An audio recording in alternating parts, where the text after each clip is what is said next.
Film की शुरुआत में हमें धरती को स्पेस से दिखाया जाता है, जहां हम देखते हैं कि हमारी धरती के आसपास बहुत सारे सैटेलाइट जमा हो चुके हैं। इसके बाद फिल्म हमें सीधा धरती के अंदर का नजारा दिखाती है, जहां हमें धरती पर कचरे के ऊंचे ऊंचे पहाड़ दिखाई देते हैं और ये पहाड़ हर दिशा में फैले हुए हैं और इनमें से ज्यादातर पहाड़ों की ऊंचाई शहर में खड़ी कई बंजर बिल्डिंगों से भी ज्यादा ऊंची है। और इसी कचरे के बीच हम देखते हैं एक रोबोट को, जिसका नाम वॉली था। लेकिन ये रोबोट कहीं जा रहा होता है। थोड़ी देर में हमें ये पता चलता है कि ये रोबोट कचरे को कंप्रेस करके उन्हें क्यूबिकल शेप देता है, जिसके बाद वो उन्हें एक के ऊपर एक जमा करता है और ये सारे पहाड़ वॉली ने ही बनाए हैं। और तभी हम वहाँ वॉली के एक दोस्त को भी देखते हैं, जो कि कॉकरोच होता है। इसके बाद फिल्म हमें बताती है कि कैसे इंसानों ने धरती पर कचरा इतना ज्यादा कर दिया कि पूरी धरती इस कचरे से भर गई और फिर धरती इंसानों के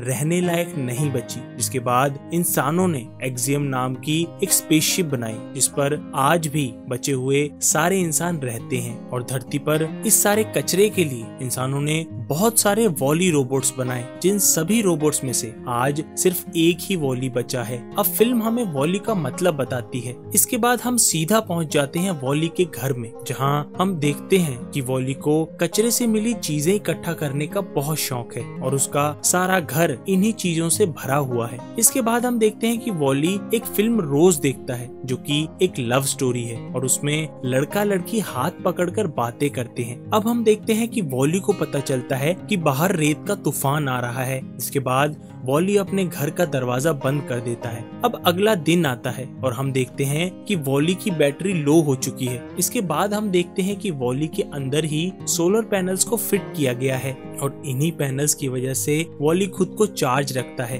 अब वॉली अपने रोजमर्रा के काम में निकल जाता है और साथ में चीजें इकट्ठा करना शुरू कर देता है। चीजें इकट्ठा करते करते वॉली को एक बड़ा सा कंटेनर मिलता है, जिसे वो अपने लेजर से काट देता है और उस कंटेनर के अंदर वॉली को एक छोटा सा पौधा मिलता है और इस पौधे को भी वो अपने साथ घर ले जाता है। इसके बाद हम देखते हैं कि आसमान से एक स्पेसशिप वहाँ आता है और उस स्पेसशिप से ईव नाम की एक रोबोट उतरती है और शायद वॉली को उसे देखते ही उससे प्यार हो जाता है। इसके बाद वो स्पेसशिप ईव को वहीं छोड़कर वहाँ से चली जाती है और हम देखते हैं कि ईव धरती को स्कैन करना शुरू कर देती है और वॉली भी उसे ये करते हुए छुप छुप कर देख रहा है। लेकिन तभी ईव को शक होता है और वो वॉली पर शूट करना शुरू कर देती है, जिसके बाद ईव और वॉली पहली बार मिलते हैं। इसके बाद बिना कुछ बोले ईव वहाँ से चली जाती है और अपनी स्कैनिंग करने में लग जाती है। अब ईव सारी जगह स्कैन कर लेती है, लेकिन उसे वो नहीं मिलता जो वो ढूंढ रही है, जिसके बाद वो काफी उदास हो जाती है। इसके बाद वॉली उससे मिलने आता है और ईव पहली बार वॉली को अपना नाम बताती है। लेकिन तभी वहाँ रेत का तूफान आ जाता है, जिसके बाद वॉली ईव को अपने घर लेकर जाता है और वहाँ वो ईव को वही लव स्टोरी फिल्म दिखाता है जो वो खुद रोज देखता है। और नाचते नाचते ईव वॉली को इतनी जोर से धक्का देती है कि वॉली की आंख ही टूट जाती है। जिसके बाद हम देखते हैं कि वॉली ने अपने मशीन के सारे स्पेयर पार्ट्स संभाल कर रखे हुए हैं। इसके बाद वॉली ईव को वो पौधा दिखाता है जो उसे कचरे से मिला था। उस पौधे को देखते ही ईव की मशीन में कुछ बहुत अजीब सा होने लगता है और ईव उस पौधे को अपने अंदर रखकर पूरी तरह बंद हो जाती है। ईव को इस हालत में देखकर वॉली घबरा जाता है और उसे जगाने की कोशिश करता है। इसके बाद वो ईव को धूप में ले जाता है, इस उम्मीद में कि शायद उसकी बैटरी चार्ज हो जाए। अब वॉली ईव के साथ ही खड़ा है और ऐसा करते करते उसे कई दिन बीत जाते हैं। इसी बीच कभी बारिश होती है, कभी बिजली गिरती है, कभी आंधी तूफान आता है, लेकिन वॉली ईव का साथ नहीं छोड़ता है। अब काफी दिनों के इंतजार के बाद जब ईव नहीं जागती तो वॉली अपने काम पर लौट जाता है। लेकिन काम करते करते वॉली को फिर से वही शिप धरती की तरफ आता हुआ दिखता है, जिसके बाद वॉली ईव की तरफ तेजी से भागता है और तभी वॉली देखता है कि वो स्पेसशिप ईव को वहाँ से ले जा रहा है। अब ईव को स्पेसशिप के अंदर रख दिया जाता है, जहाँ ईव जैसे बाकी रोबोट्स भी रखे हुए थे। लेकिन तभी हम देखते हैं कि वॉली भी उस स्पेसशिप के ऊपर चढ़ जाता है। अब इसके बाद वो स्पेसशिप वहाँ से उड़ जाता है और उड़ते उड़ते वो सीधा स्पेस में पहुँच जाता है। अब स्पेसशिप स्पेस में उड़ता जा रहा है और अब वॉली भी पहली बार स्पेस को देख रहा है और उड़ते उड़ते वो स्पेसशिप पहुंच जाता है अपनी मंजिल पर, जहां हमें पहली बार एक्सियम स्पेसशिप को दिखाया जाता है। और ये वही स्पेसशिप है जहां आज बचे हुए सारे इंसान रहते हैं। इसके बाद वो स्पेसशिप एक्सियम के अंदर जाती है, जहां सबसे पहले सफाई करने वाले रोबोट्स ईव की सफाई करते हैं और वॉली भी उसी लाइन में चुपके से लग जाता है। इसके बाद उन सभी रोबोट्स को स्कैन किया जाता है और जैसे ही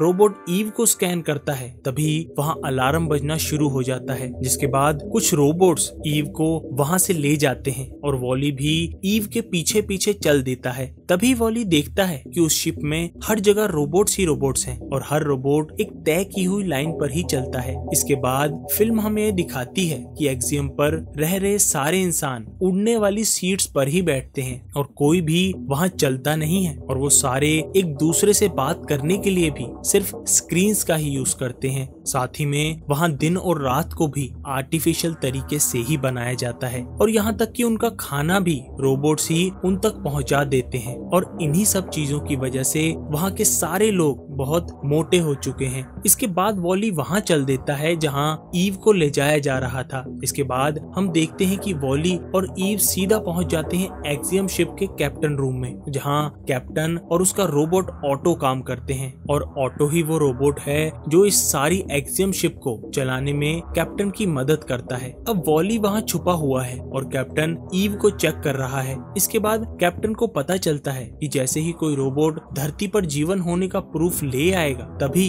एक्सियम के सारे लोग धरती पर वापस जा सकते हैं, क्योंकि अब धरती फिर से इंसानों के रहने लायक हो चुकी है। तभी ईव पहली बार वहाँ वॉली को देखती है, जिसके बाद वो उसे वहीं छिपने को बोलती है। इसके बाद एक मशीन पौधे को निकालने के लिए ईव को खोलती है, लेकिन तभी हम देखते हैं कि वो पौधा तो वहाँ है ही नहीं। इसके बाद कैप्टन को लगता है कि ईव के अंदर ही कोई गड़बड़ी है और इसी वजह से वो ईव और वॉली दोनों को रिपेयर कराने के लिए भेज देता है। इसके बाद हम देखते हैं कि रिपेयर सेंटर में एक रोबोट ईव को अंदर ले जाता है, वहीं दूसरी जगह वॉली बाहर ही है, जहाँ उसके साथ कई सारे और रोबोट्स भी हैं जो कि वहाँ रिपेयर होने आए हैं। इसके बाद वॉली ईव को ढूंढते ढूंढते अंदर चला जाता है और उससे ईव की बंदूक गलती से फायर हो जाती है, जिसके बाद वहाँ के सारे रोबोट्स फ्री हो जाते हैं और वो सारे रोबोट्स वॉली से बहुत खुश होते हैं और उसे अपना लीडर बना लेते हैं। इतने सारे रोबोट्स के भागने के बाद वहाँ अलार्म बजना शुरू हो जाते हैं, जिसके बाद वहाँ के गार्ड रोबोट्स एक्शन में आ जाते हैं। इसके बाद एक रोबोट वॉली को आगे कर देता है, लेकिन वॉली उन सभी गार्ड रोबोट से बहुत डरा हुआ है। तभी वहाँ ईव आती है और गार्ड रोबोट से वॉली को बचाकर वहाँ से भागने लगती है और अब वॉली और ईव दोनों की फोटो को पूरे शिप में दिखाया जा रहा है। अब ईव वॉली को एक पॉड में जाने को कहती है, जो पॉड वॉली को धरती पर ले जाएगा। इसके बाद वॉली उस पॉड में चला जाता है और ईव को भी उसके साथ चलने को कहता है, लेकिन जैसे ही ईव उसे मना करती है वो तुरंत पॉड से बाहर आ जाता है। तभी हम देखते हैं कि वहाँ एक और रोबोट आता है, जिसके बाद वॉली और ईव दोनों वहीं छुप जाते हैं। तभी हम देखते हैं कि वो पौधा उसी रोबोट के पास होता है जो इस पौधे को पॉड में डालकर उसे धरती पर वापस भेजना चाहता है, लेकिन तभी वॉली भी उस पॉड में चला जाता है और अब वॉली भी उसी पौधे के साथ पॉड में धरती की तरफ बढ़ रहा है। इसके बाद ईव भी उस पॉड के पीछे निकल पड़ती है, लेकिन तभी हमें पता चलता है कि वो पॉड धरती पर नहीं जा रहा है, बल्कि वो तो 10 सेकंड में ब्लास्ट होने वाला है। इसके बाद वॉली उस पॉड का दरवाजा खोलने की पूरी कोशिश करता है, लेकिन आखिर में वो पॉड फट जाता है, जिसे दूर से देखकर ईव बहुत मायूस हो जाती है।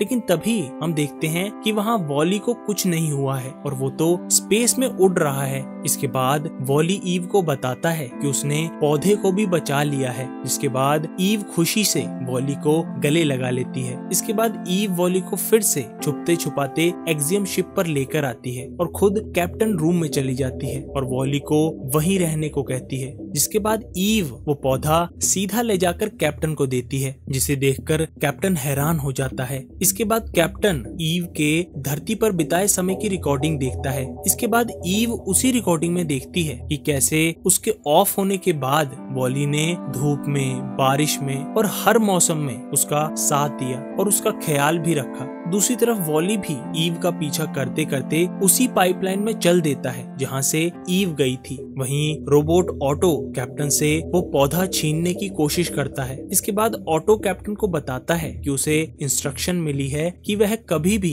इस शिप को धरती पर वापस नहीं ले जा सकते हैं और इस शिप का सारा कंट्रोल उसी के पास है और इसीलिए उसी ने उस पौधे को नष्ट करने के लिए उस पॉड में भेजा था। इसके बाद कैप्टन ऑटो को बताता है कि वो सबको लेकर घर वापस जाना चाहता है। इसके बाद एक रोबोट कैप्टन से वो पौधा लेकर उसी पाइपलाइन में फेंक देता है जहाँ से वॉली आ रहा होता है, लेकिन वॉली उस पौधे को बचा लेता है। इसके बाद ऑटो वॉली से पौधा लेने की कोशिश करता है और जब वॉली उसे पौधा नहीं देता तो वो उसे एक जोरदार शॉक देता है। इसकी वजह से वॉली उस पाइप में गिर जाता है और ऑटो ईव को भी बंद करके उसी पाइपलाइन में फेंक देता है, जिसके बाद ऑटो कैप्टन को उसी के रूम में बंद कर देता है। इसके बाद हम देखते हैं कि ईव की आंख एक ऐसी जगह खुलती है जहां शिप का सारा कचरा रखा हुआ था और बड़े बड़े वॉल ए रोबोट्स उस कचरे को समेटकर उसे स्पेस में फेंक रहे थे। तभी वो ईव और वॉली को भी कचरे के साथ समेटकर फेंक ही रहे होते हैं कि ईव पहले खुद को और फिर वॉली को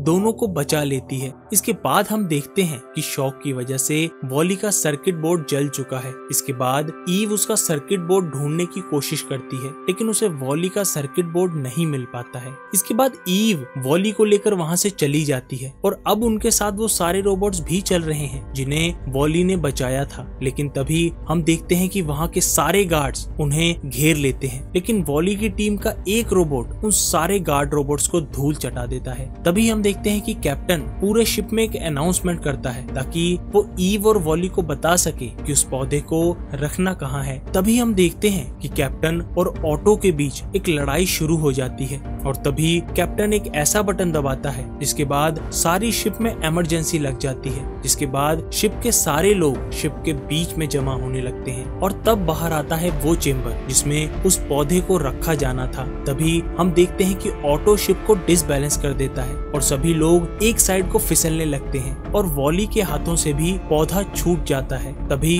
वहाँ दो बड़े बड़े बेंच सब कुछ तबाह करते हुए लोगों की तरफ तेजी से आने लगते हैं, लेकिन ईव सभी लोगों को उनसे बचा लेती है। तभी ऑटो उस चेम्बर को बंद करने का बटन दबा देता है, लेकिन वहीं खड़ा वॉली उस चेम्बर को खुला रखने की पूरी कोशिश करता है, लेकिन वो चेम्बर वॉली को बुरी तरह दबा देता है। इसके बाद कैप्टन अपनी सारी हिम्मत जुटाकर ऑटो पर हमला कर देता है और इस बार ऑटो को बंद करके शिप का सारा कंट्रोल अपने हाथ में ले लेता है। इसके बाद वो सबसे पहले शिप का बैलेंस ठीक करता है और अब ये शिप धरती की तरफ चल देती है। दूसरी तरफ हम देखते हैं कि ईव उस चेम्बर में पौधे को रख देती है और वो चेम्बर फिर से खुल जाता है, लेकिन जोर से दबने की वजह से वॉली की हालत बहुत खराब हो चुकी है। अब थोड़ी ही देर में हम देखते हैं कि एक्सियम धरती पर वापस पहुंच जाता है और इसके बाद सारे इंसान धरती पर 700 सालों के बाद अपना पहला कदम रखते हैं। लेकिन ईव सबसे पहले भागते हुए सीधा जाती है वॉली के घर पर और वहां पहुंचते ही वो वॉली का इलाज करना शुरू कर देती है और पूरी जी जान लगाकर वॉली के सारे डैमेज पार्ट्स ठीक कर देती है। इसके बाद वॉली सोलर पैनल से खुद को चार्ज करता है, लेकिन तभी हम देखते हैं कि वॉली किसी को भी पहचान नहीं रहा है, ना ईव को और ना अपने दोस्त कॉकरोच को। ये सब देखकर ईव बहुत मायूस हो जाती है और उसका हाथ पकड़कर उसे गले लगाती है और जैसे ही ईव वहां से जा रही होती है तभी वॉली उसका हाथ पकड़ लेता है। इसके बाद वॉली को सब कुछ याद आ जाता है। आखिर में वो सारे इंसान मिलकर उस पौधे को वहीं लगा देते हैं। इसके बाद हम देखते हैं कि धरती पर अब बहुत सारे पौधे उगने लगे हैं और इसी सीन के साथ इस मूवी का अंत हो जाता है। आपको ये मूवी कैसी लगी हमें कमेंट्स में जरूर बताइएगा।